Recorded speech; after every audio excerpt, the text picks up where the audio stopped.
Hi everyone, welcome to my channel. In this season of giving, the developers of PixInsight have given us the gift of color. With the new process called the SpectroPhotometric color calibration process, it is the natural successor to PCC, what we used to use. And this process, in combination with the GAIA archive, give us access to the universe from our own computers in ways in which were not just previously possible. So there are some bits of information that need to be explained about how to use this process. And I will go over it, the most important part being the astrometry that needs to be done in advance. We need to compare the data in our images to what's available in this wonderful reference archive that comes to us from the GAIA spacecraft. In addition to that, I'm going to divide up this into two parts then. I'm going to explain about the astrometry first, and then I'll cover specifically how to understand and appreciate the SPCC process itself. That process is one in which we have increased both the accuracy and precision of the color calibrations that we're doing. So this is a relatively lengthy video, and I appreciate that. I want to first of all thank the developers of PixInsight, specifically Vicente Perez, who this is his brainchild, this particular color calibration technique. And of course the developers Roberto and Eduardo, who did give me some answers to some burning questions so that I could create this video. Lots of information, by the way, though they gave me some hints about how to understand things, all of the errors in what follows, they're all mine, and I will correct them. I'm kind of trying to be the first to get some more detailed information out there. Of course, the documentation speaks for itself, but in this video I'm going to try to highlight some other elements and some graphical visual ways of trying to understand the approach to this new process and new understanding in PixInsight. Thank you very much for joining me, and I hope you enjoy the information.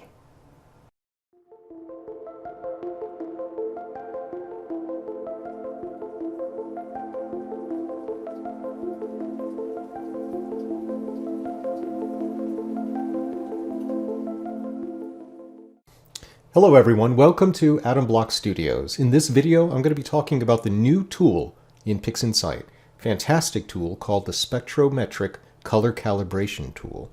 This really is an advance in astronomical image processing, certainly for amateurs who want an exquisite level of precision when it comes to color calibration. So I look forward to explaining all about this particular process in PixInsight.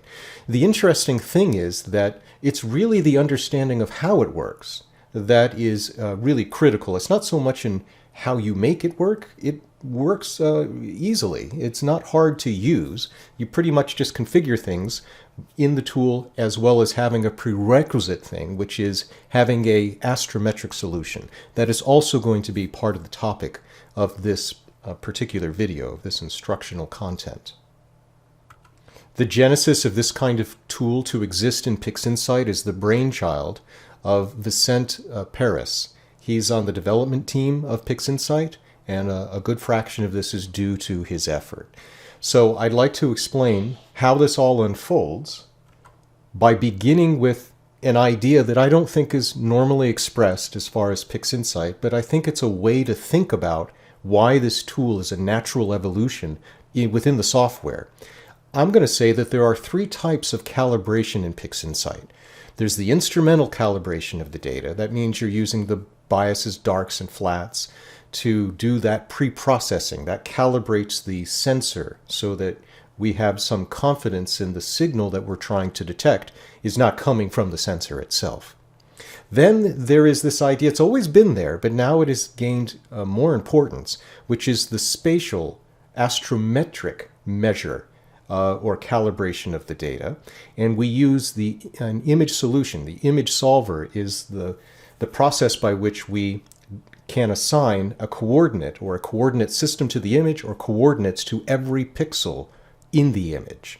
That requires that we have some reference frame coming from a star catalog to compare our images to.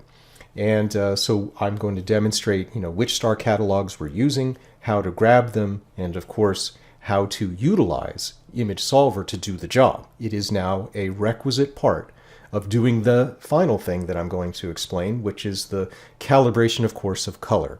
And the new tool is the SpectroPhotometric color calibration. I'll certainly be explaining all about that. So let me begin by talking about the astrometry of our images, and we'll use Image Solver to calibrate our images in the spatial sense, to apply these coordinates to all of the pixels and all of the sources in the image. The requirement is that we need our reference guide to be able to do that, and those are the star catalogs.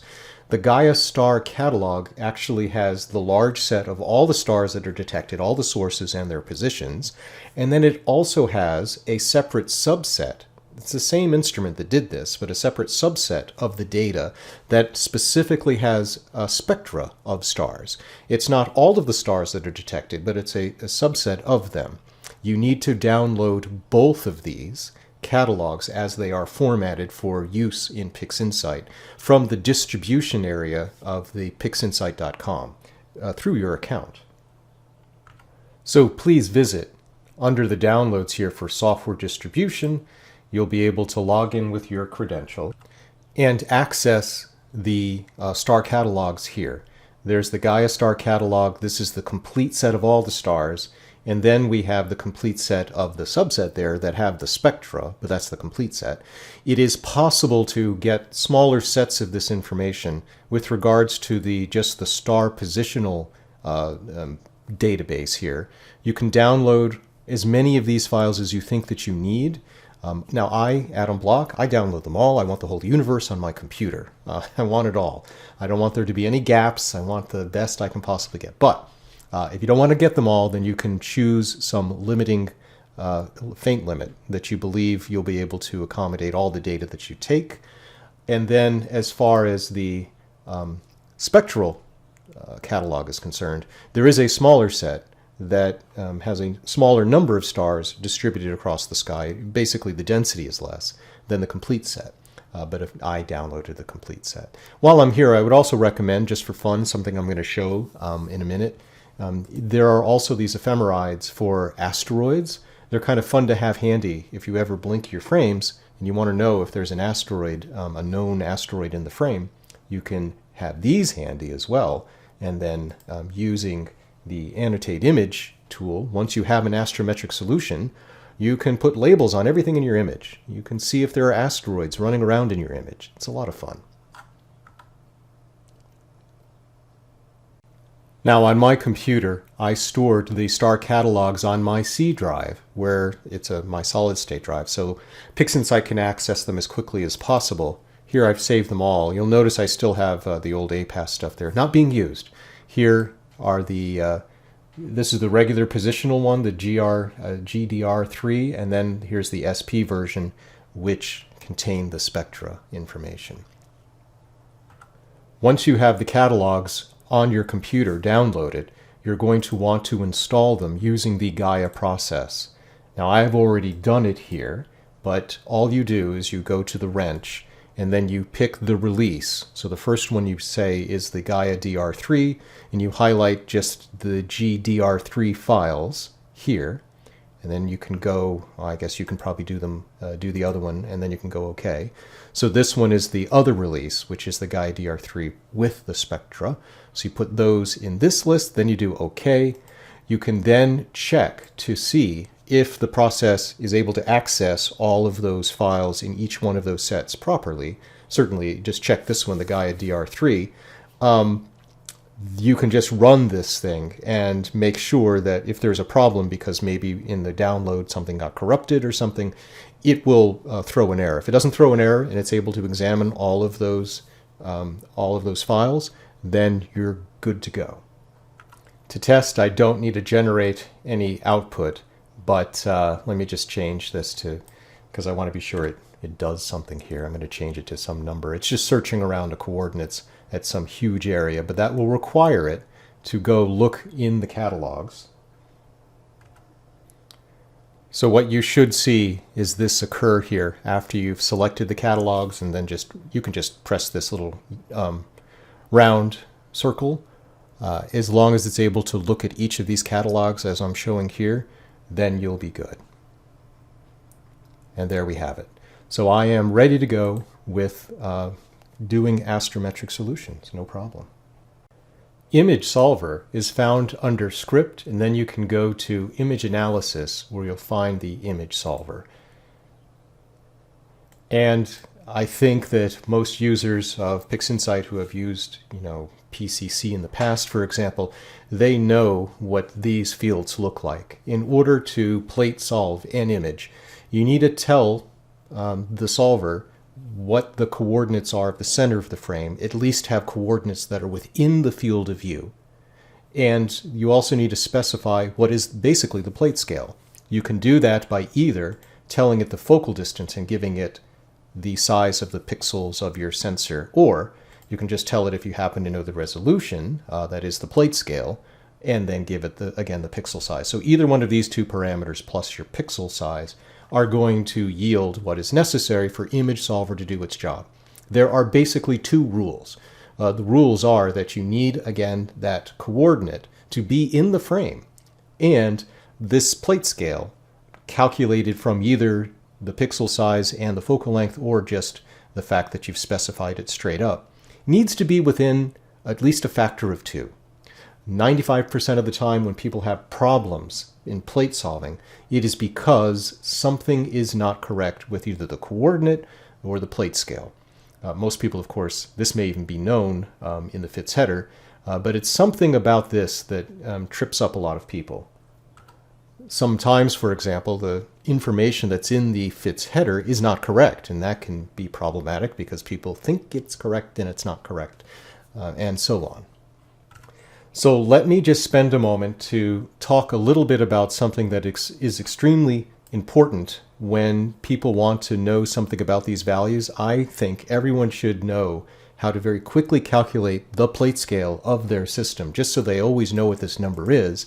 Sometimes if you just put in the pixel scale and the focal length, and you're not familiar what the plate scale is of your system, you might easily continue on and not know that there's a problem, but because it actually tells you the number based on what you input, that might be another way to catch that there is an issue. So here's how you calculate the plate scale for your system. You just need to know the size of the pixels on your sensor and your focal length in millimeters. That's all you need to know. Then you use this special number that's right here, 206,265 arc seconds. That's the number of arc seconds in a radian. That's where it comes from. You just need to know that special number. You take that number divided by the focal length of your system. I'm going to use the telescope that I have access to sometimes, which is the Takahashi 180. It's the Epsilon 180, and it's a wonderful telescope. A short focal length system, though. It's only 500 millimeter focal length system. So I take that special number, 206,265, and I divide by 500. This gives me the number of arc seconds in a millimeter.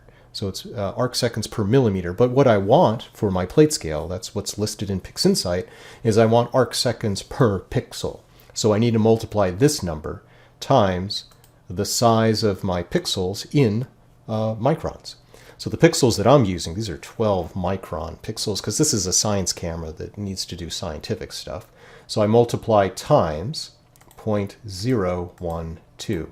If you had, a smaller camera, then you would be smaller pixels, then you like 3.76 or something, it would be 0.00376.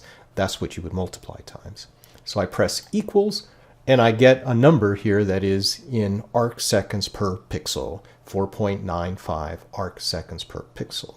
So now I'm going to go back to PixInsight, and I will open up one of these images. We can look at it and see that this is not only correct, but then it's useful to solve the image. I'm going to calculate the plate solution, the astrometric solution for this image here. And this is kind of a typical case where you need to do this to perhaps this is a color image where you've just used channel combination to create that picture here.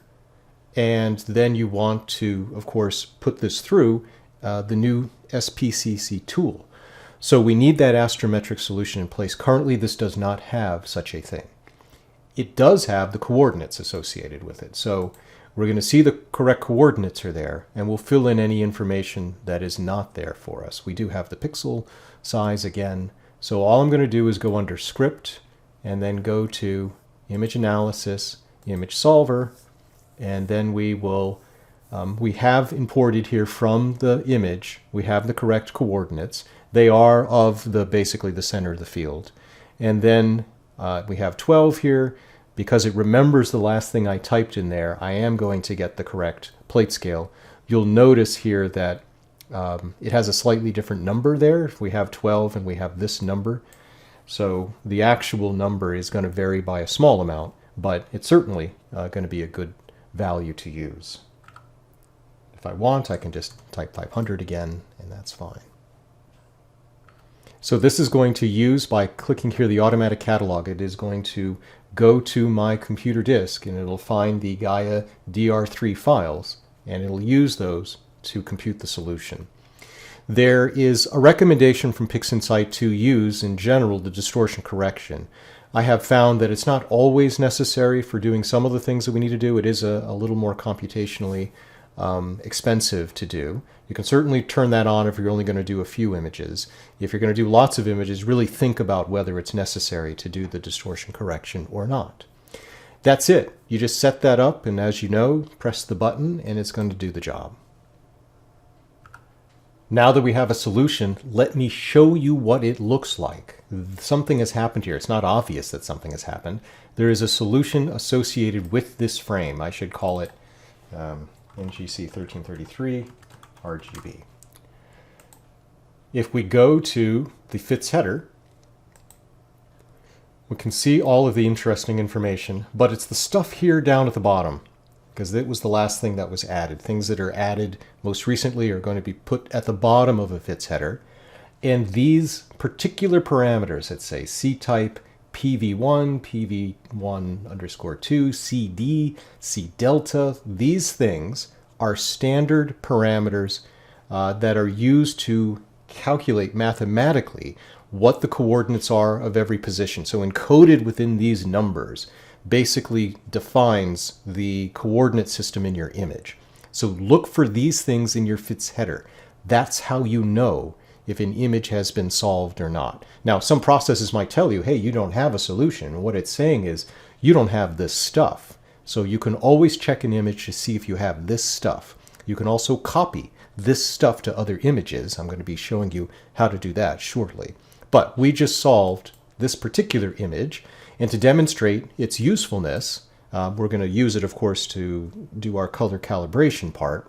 But we can also do something kind of fun, which is to go under Script, and then we go under Render, where we can use the Annotate Image. The moment that you have a solution, you can just run Annotate Image. You don't need to really, as long as you've checked all the things that you want to have displayed on your image. I'm also going to be sure that it is going to give me the STF as shown here.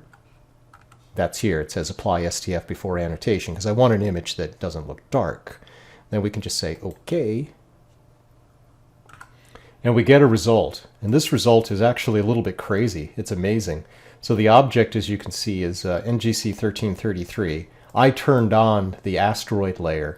These, all the things that are here in, let's see, most of the things that are here are actually asteroids. So something like this, and they have a little plus, that's where an asteroid would be. Of course, they won't actually be in my color picture here, because most of them, if they were visible to me, would have been rejected. But if I were to blink these frames, you would actually see little things in these positions moving around from frame to frame, which is kind of cool.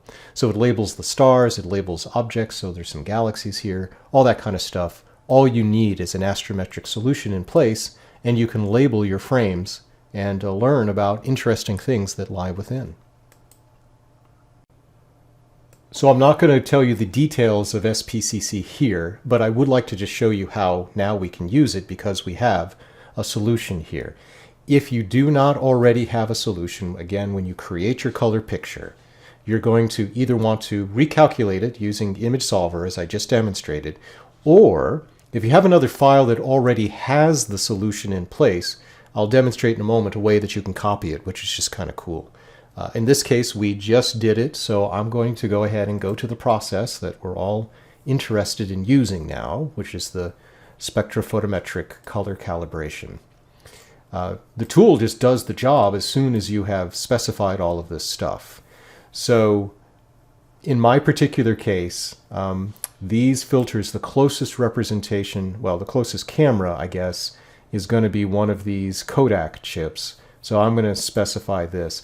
Well, I'll explain in the next section the reason why we're going to do this, but you want to specify something that is close to your sensor. If you don't have a good match, then just use the ideal QE curve here. And then the same is true for the filters. You're going to want to specify a filter that is close to what you are using. I'm using something that is very similar to the chroma filters. So I'm going to specify the chroma filters here. And then we have B.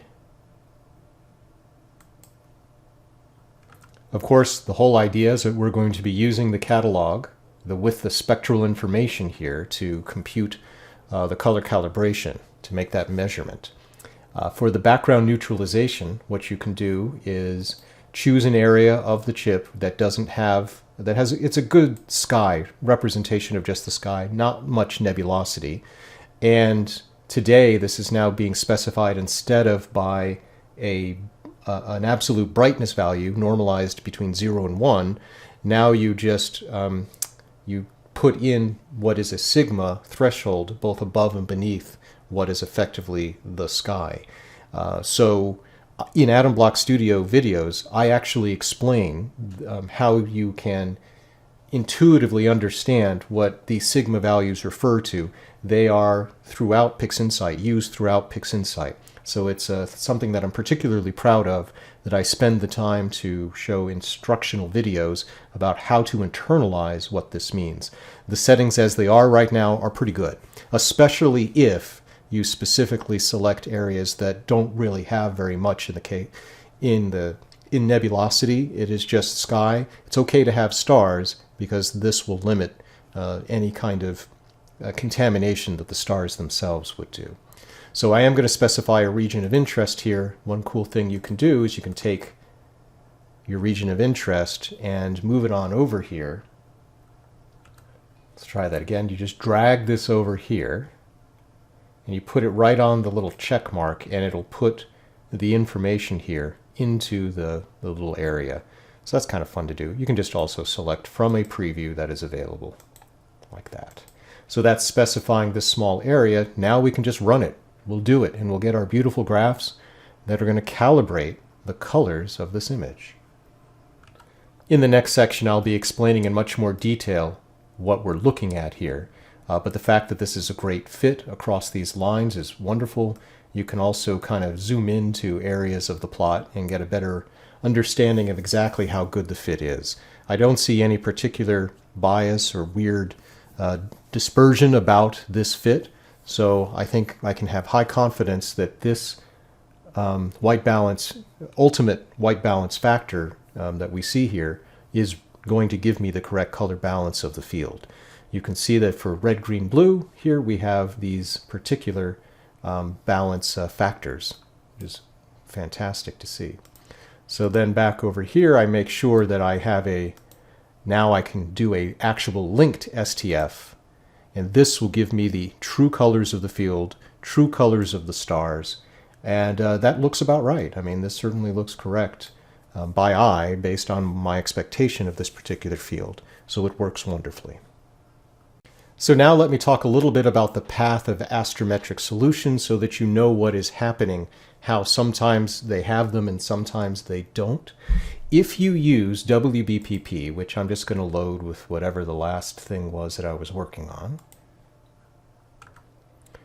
over here, with regards to the lights, your masters, at the end of the day, are going to have an astrometric solution as long as you have this checked. You need this checked, and it's very important now to have this checked. So if you need the values to be specified, I think that in upcoming versions you'll be able to do this in advance, but right now, if you don't already have in your file headers what's necessary, you're going to need to input You'll need to give it the numbers that it needs for the plate scale and the focal length, or the pixel scale and the plate scale or focal length, as I demonstrated. You'll need that step to be done here. And then when it goes through and eventually produces the integrated results, your masters, if you just have an one-shot color camera, it'll be a single, of course, frame, color frame perhaps, if you didn't divide up the channels, and it'll have that solution attached to it. If you have mono data, then the masters will have, especially the green masters where it comes from, it will have the solution attached to it. Now, if you ran WBPP before this script was doing the astrometric solution, or you kept unchecking it, and then you looked at your masters, they won't have the solution. So here's an example where this particular frame that I have not plate solved, it doesn't have the solution in it. Yet, one that I recently worked on, this is another field. Here's like the new feature of WBPP that does the auto crop stuff. I know this is the latest incarnation of the script, and if I open the file, my master light here, if I go look at the header, it will have it. And so that means that if my master has it, then it will carry through potentially to have it by the time I create a color picture with it. There is one quick little thing as it exists today. If you create the color picture as I do here, I created a color picture here using channel combination, and then the next thing I did is I ran DBE. Let me show you DBE. DBE is dynamic background extraction. This is typically what you do before you do color calibration. If you use DBE and you do not select replace target image, it's going to make a new image. Currently, DBE will not keep the astrometric solution. So it's going to go away. And so for the moment, what you need to do if you want to carry through without having any, hiccups along the way, is just use the replace target image when you use DBE. That way you're not going to have to do the image solver again because, it already did it for you. Might as well keep the solution, and then you'll be able to go on and do SPCC just like you would like. If, however, you have, by whatever means you're looking at old data, you just don't have the astrometric solution, all of that kind of stuff, the moment that you get to the point of here, creating an RGB image, then you can do image solver on it, get a solution, and then go right to the new great tool, SPCC. The last thing about the astrometry that I want to mention is that you can copy the world coordinate system, that astrometric solution, from one image to another. If you already have one that's solved, you don't need to use the image solver again. But keep in mind, anytime you copy or inherit one solution and apply it to another image, that solution as it applies to another image is provisional. It is not refined. It would only be an approximate solution. You really need to do the actual image solver on each frame that you want a precision astrometric result. So whichever frames you have it actually done with image solver, those would be, as precise as the star catalog in your data allows. But copying them around, it's useful if we just want to be able to, say, match it to a star catalog. Usually the precision is good enough to do that. So we have here, for example, a color image. We know that this has the solution, but as you already showed earlier, you know that one of these images up here, the grayscale images do not. So I can transfer the solution from here to here if I wanted to, and then use it in some way. So the typical way you might do it is you might have a subframe, which is a grayscale image, and you can bring it on over to the color image. That's the other way to go. But I'm doing the inverse here just to demonstrate you can copy the solution from one frame to another. There's a simple little script here. You go under Utilities, and you go to Copy Coordinates here. One thing I should point out, I have made the image that I want the coordinates to go to the active image. So you have to do that. Make it highlighted here before you enter the script. So Utilities, Copy Coordinates. Now I need to specify the frame it's coming from, which is this NGC 1333 RGB. And the frame it's going to is the active one. You can just do the simple copy here, as long as they are the same size, which they are. So we go OK. And that's it. Then I can now look inside here, the FITS header, and if I scroll down to the bottom, here you'll find the solution is now in place. That's it.